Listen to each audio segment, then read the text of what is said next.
दिसंबर के मंथ में या फिर जनवरी तक जो है 4 ऐसे बड़े साइज के आईपीओ जो है वो मार्केट में हिट करने वाले हैं, जिनके अंदर जो है वो शेयर होल्डर कोटा है। शेयर होल्डर कोटा क्या होता है कि अगर उसकी पेरेंट कंपनी का एक शेयर भी अगर आपके डीमेट अकाउंट में है तो आप एलिजिबल हैं एक पैन कार्ड से 2 एप्लीकेशन लगाने में। जी, तो 2 एप्लीकेशन का जो कॉम्बिनेशन होगा वो कौन कौन सा होगा। एक तो आप जैसे रिटेल में लगाते हैं तो रिटेल के साथ साथ शेयर होल्डर कोटा हो जाएगा। अगर आप स्मॉल एचएनआई कैटेगरी में लगाते हैं तो small HNI plus share holder quota हो जाएगा, और अगर आप बिग एचएनआई में लगाते हैं तो big HNI plus share holder quota हो जाएगा। तो इस तरीके से जो है किसी भी कैटेगरी में अगर आप अप्लाई करते हो तो उसके साथ में जो है share holder quota up to 2 lakh की जो लिमिट होती है उसमें आप जो है उसके साथ में पैरेलली जो एक पैन कार्ड से 2 एप्लीकेशन अप्लाई कर सकते हैं। तो ये शेयर होल्डर कोटा होता है।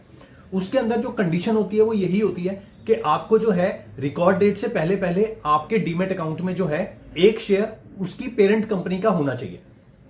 तो ऐसे 4 कंपनीज मैं आपको इस वीडियो में बताने वाला हूं जिनकी जो पेरेंट कंपनी का एक एक शेयर भी अगर आपके हर एक डीमेट अकाउंट में हुआ तो आप एलिजिबल हो जाएंगे to apply under share holder quota also apart from retail और स्मॉल एचएनआई और बिग एचएनआई।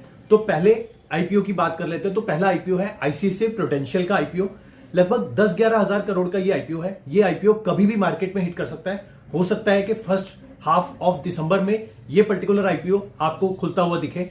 इस पर्टिकुलर आईपीओ में अगर आपको शेयर होल्डर कोटा के लिए अप्लाई करना है तो आपको हर एक डीमेट अकाउंट जितने भी आपके पास है, आपके बच्चों के, आपका एचयूएफ का, आपकी फैमिली का, जितने भी आपके पास डीमेट अकाउंट है, हर एक डीमेट अकाउंट में जो है एक शेयर आप आईसीआईसीआई बैंक का जो है वो बाय कर ले। ठीक है।